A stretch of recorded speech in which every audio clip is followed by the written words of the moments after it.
What is going on, guys? Rewinds here, and in this video I'm going to be bringing you guys a Q&A interview by Mikio Ikemoto, the current author of the Boruto 2 Blue Vortex manga, along with Kishimoto. So this should be pretty relevant to some stuff that's going on with the Boruto manga, and then I'm sure there's also going to be some little just fun facts in there about some characters and whatnot.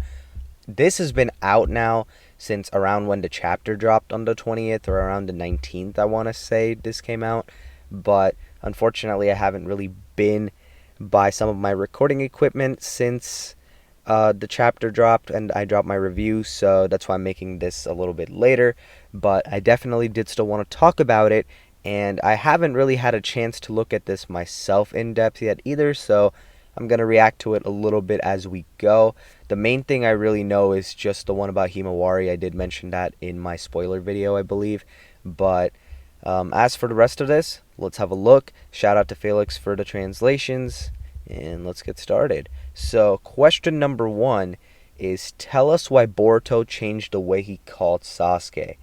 And the answer to this is, after he helped him escape Konoha, Boruto felt that Sasuke was really his master and that he was his pupil.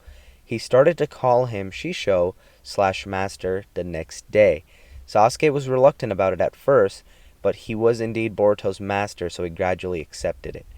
So that just tells us about their bond getting closer and why Boruto changed the way he called him master. And, that stuff is pretty important, especially when it is translating over from the Japanese, because there is so many, different levels of respect when it comes to these kinds of things over there. So this is cool to see, some sort of progression with that, and showing that Boruto and Sasuke's relationship here got stronger, and even Sasuke accepted it eventually. I mean, after all, he did save him, and he did believe in his daughter Sarada, so he knew something was up.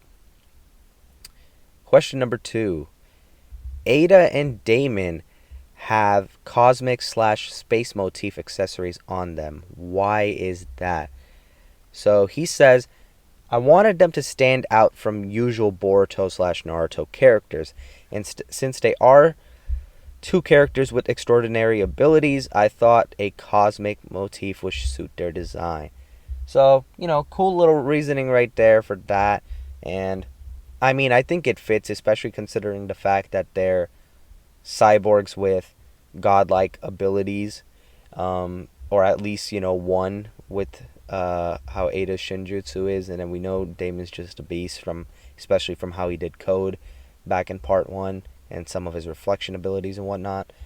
So, makes sense, they are standout characters in a different way. They're not your traditional ninja, and I mean, technically they're not ninja at all, at least not to me, but yeah, that explains that. Question number 3. Was the power Damon felt from Himawari actually Kurama's? Now this, so far, I think is my favorite question. Let's see the answer. Damon actually felt the future synergy potential of Himawari, who is Uzumaki and Hyuga bloodline and Kurama's chakra. So Damon really was seeing ahead of time and seeing what Himawari could possibly become, which, I mean, if Damon really saw her as big of a threat as he did at that moment, he got really excited to fight this person, it just shows you how strong Himawari is eventually going to get. And Himawari definitely strengthened up a lot since Kurama came back. So Kurama's chakra was felt, and then it's also her own potential. So it shows you there's a good mix right now of things going on. Question number 4. What is written in the book that Jurah always reads? So the answer to this is, it's actually Jurah's personal notebook. It contains various informations, daily discoveries, things that he is curious about. It's an important tool for him to keep track of the growing mass of info he learns on a daily basis. So that's pretty cool. Jurah seems to have like his own notebook that he keeps around, and this will just contain, stuff that he's learning as he goes about and stuff that he's curious about, and then he just looks over it on a daily basis to stay on top of it. So pretty serious guy in that regard, and just wants to keep learning, I guess, about whatever he's trying to learn or whatever he's curious about. So good little tidbit right there about Jurah. Number 5. During his talk with Amado, Boruto sees a glimpse of the future. Is it related to Koji's ability to tend directions slash presence? So the answer to this one is that it's one of Momoshiki's personal abilities which allows him to see bits and fragments of the future.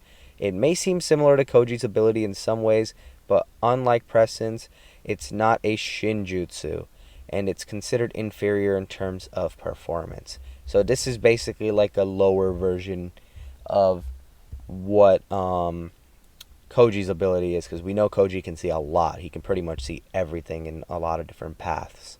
But Momoshiki's ability shows like some little fragments and bits of future instances. So that kind of explains the difference to us, because I know some people were wondering about that, including myself, so I'm glad that's answered. Now, this is the one we did go over in my spoiler video, and this was probably one of the more sadder ones, even considering what I've seen so far. It's where and how does Himawari live after part 1?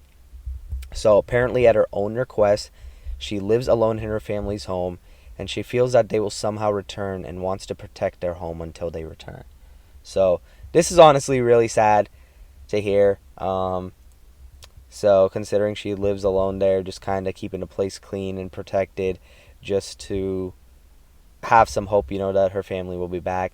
And it makes you wonder during this whole time, where's Kawaki at? Did Kawaki really just let her live alone? That's kind of just, adding some more heat onto Kawaki, I feel, if you're someone who's just feeling bad for Boruto and Himawari. So, question 7. What is Kawaki's favorite tayyaki flavor? So this is probably the most irrelevant question in my opinion so far. This is really one of those fun fact ones, but let's go over it. The answer is, at first he liked the chocolate tayyaki the best, but it didn't take long for him to settle down with the bean paste flavor. So, little throwaway fun fact right there for you guys if you care about Kawaki's tayyaki favorite flavor. Question 8. This seems like a longer one. This might be the last one. Okay, so last question over here. How do Shinjus get personalities? For example, Ryu's personality is nothing like Shinki. The answer to this is, everyone has 2 faces, the one they show to the public and the one you keep for yourself.